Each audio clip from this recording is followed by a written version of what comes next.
Audio Jungle.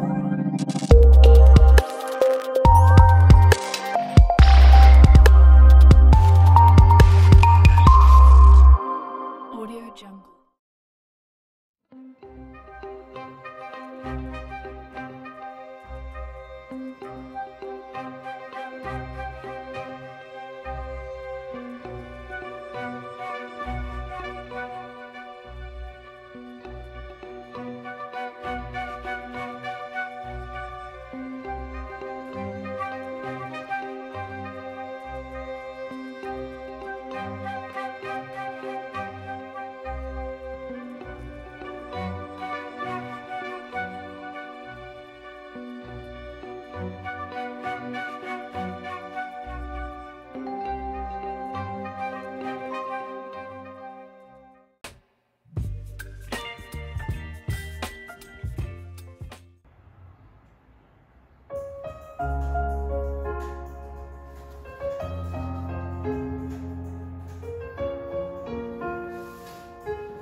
Sao em lại nỡ yêu một người như anh,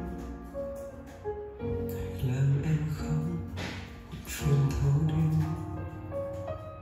Sao ta lại lỡ trao từng ngày bên nhau, để giờ tan vỡ sự thật càng thêm đau. Từ sâu trong đôi mắt em là nỗi đau vô bờ, khi câu chuyện mình kết thúc quá bất ngờ. Anh không muốn vì bản thân mình hơn nữa, nên anh sẽ bước đi thật xa. Đừng níu kéo phút giây này, đừng tiếng nói nặng. Niềm tin đã vỡ tan rồi, nên mình đành buông tay. Thà đau đớn gấp trăm lần, còn hơn làm em khóc một lần. Đâu cuối đến bất tận, nơi tình mình dừng chân. Thật lòng xin lỗi, thật xin lỗi em.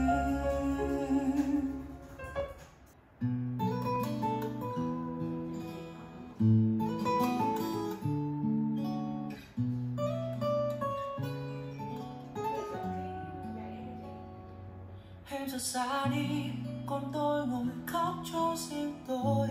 Từng là ấp éo khô đến cuối đường, chiếc lá tình yêu em còn nhớ đến.